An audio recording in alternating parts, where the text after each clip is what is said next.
გამარჯობა მეგობრებო, მე ვარ ირაკლი ჯიბლაძე და დღეს ვისაუბრებთ ფილტრების და სორტირების, კერძოდ კი რიცხვითი ფილტრების შესახებ. როდესაც ცხრილში მოცემული გვაქვს რიცხვითი ჩანაწერები, მათ გასაფილტრად Excel-ი გვთავაზობს საკმაოდ ფართო ასორტიმენტს. ჩამოვშალოთ ფილტრის მენიუ, მაგალითად შემოსავლის ველზე, ხილის შემთხვევაში. და ვხედავთ, რომ აქ ჩამოთვლილია თითოეული არსებული ჩანაწერი. რიცხვების გაფილტვის დროს ჩვენ ვიყენებთ number filters ღილაკს, სადაც გვაქვს შემდეგი ჩამონათვალი. ამ ჩამონათვალში ჩვენ შეგვიძლია ავირჩიოთ სხვადასხვა კრიტერიუმი, მაგალითად კრიტერიუმი greater than. Greater than ნიშნავს ისეთი რიცხვების გაფილტრვას, რომელიც მეტია გარკვეულ ზღვარზე, გარკვეულ რიცხვზე.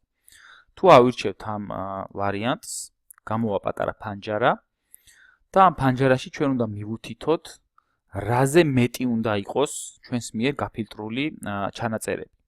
მაგალითისთვის ავირჩიოთ 50 და ამ ცარიელ ველში ჩავწეროთ 50. მარცხნივ როგორც ხედავთ წერია is greater than, ანუ ეს არის ჩვენი კრიტერიუმი, რომ გაფილტრული რიცხვები უნდა იყოს 50-ზე მეტი. და დავაჭიროთ OK-ს. შევხედავთ, რომ გაიფილტრა და არსებული ჩანაწერები ყველა არის 50-ზე მეტი. ჩვენ შეგვიძლია შევცვალოთ ეს კრიტერიუმი, კვლავ ფილტრის მენიუს ჩამოშლით და ისევ greater than ფანჯარაში შესვლით, მაგალითად 50 შევცვალოთ 130-ით.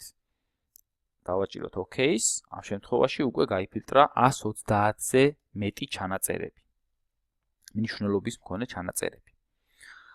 შემდეგი ვარიანტი, რომლის ილუსტრაციაც საინტერესოა, არის between კრიტერიუმი, მაგალითად.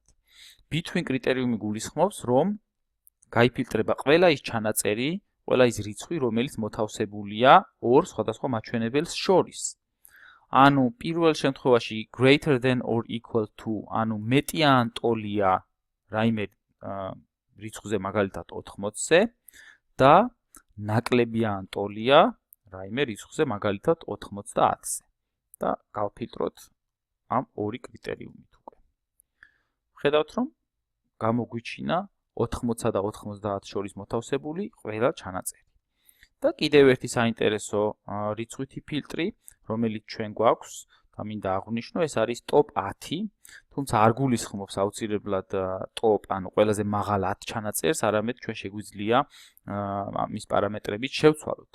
პირველ რიგში შეგვიძლია ავირჩიოთ top ან bottom, ანუ ყველაზე დიდი ან ყველაზე მცირე ჩანაწერები და ასევე მათი რაოდენობა. შეგვიძლია ჩვენ გავაკეთოთ მაგალითად top 5 ჩანაწერი, თავისი მნიშვნელობის მიხედვით. და OK-ს დავაწვევით და ხედავთ, რომ დაგვიტოვა მხოლოდ 5 ჩანაწერი, რომლებიც არის ყველაზე დიდი ამ სიაში. ამის გარდა ჩვენ გვაქვს კიდევ სხვა ვარიანტები, სხვა კრიტერიუმები, მაგალითად ნაკლებია რაიმეზე, მეტია ან ტოლია, ნაკლებია ან ტოლია, საშუალოზე მეტია, საშუალოზე ნაკლებია და ასევე კიდევ custom filter, სადაც შეგვიძლია კიდევ უფრო დეტალურად განსაზღვროთ შესაბამისი კრიტერიუმები რიცხვების გასაფილტრად. დღეისათვის სულ ეს იყო. გააზიარეთ და დაალაიქეთ ჩვენი Facebook-ის გვერდი, გამოიწერეთ ჩვენი YouTube-ის არხი. მადლობას გიხდით ყურადღებისთვის და წარმატებებს გისურვებთ.